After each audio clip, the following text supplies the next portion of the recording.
السلام علیکم عزیز طلبہ، آج کی اس ویڈیو میں اسم کی اقسام باعتبار تعداد کے واحد اور جمع، پھر جمع الجمع اور اسم الجمع میں فرق بذریعہ امثلہ وضاحت کروں گا۔ تو سب سے پہلے واحد کی تعریف کرتے ہیں۔ واحد وہ اسم ہے جو صرف ایک چیز کے لیے بولا جاتا ہے، جیسے کتاب، لڑکا وغیرہ، اور جمع وہ اسم ہے جو ایک سے زیادہ چیزوں کے لیے بولا جاتا ہے، جیسے کتابیں، لڑکے وغیرہ۔ پھر جمع الجمع۔ جمع الجمع کیا ہے؟ اس کی تعریف کرتے ہیں۔ جس طرح واحد سے جمع بنائی جاتی ہے، اسی طرح بعض اوقات جمع سے بھی جمع بنائی جاتی ہیں، اسے جمع الجمع کہتے ہیں۔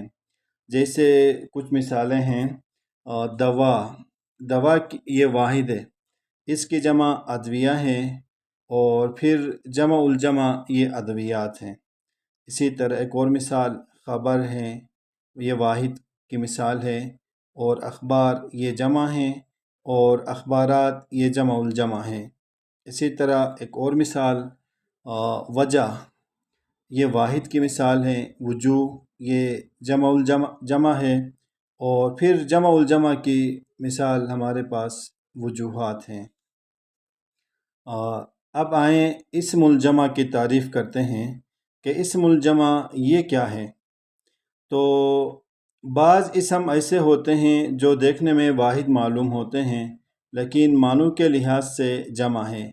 ایسے ہر اسم کو اسم جمع کہتے ہیں، جیسے لشکر، رسالہ، فوج، پولیس، قبیلہ ہیں، گلدستہ ہیں، اور جماعت وغیرہ وغیرہ۔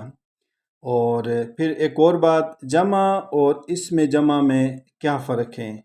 تو آئیں دیکھتے ہیں کہ جمع کے مقابلے میں ہمیشہ واحد ہوتا ہے، مگر اسم جمع کے مقابلے میں واحد موجود نہیں ہوتا ہے۔ جیسے برکات کا واحد برکت اور رسوم کا واحد رسم ہے، مگر فوج اور قوم کا واحد موجود نہیں ہے۔ یہ ایک آسان طریقے سے جمع اور اسم الجمع میں فرق ہے۔ عزیز طلبہ، یہ تھی اسم کی اقسام باعتبار تعداد کے واحد اور جمع، پھر جمع الجمع اور اسم الجمع میں فرق۔ امید کرتا ہوں آپ کو ویڈیو پسند آ گئی ہوگی۔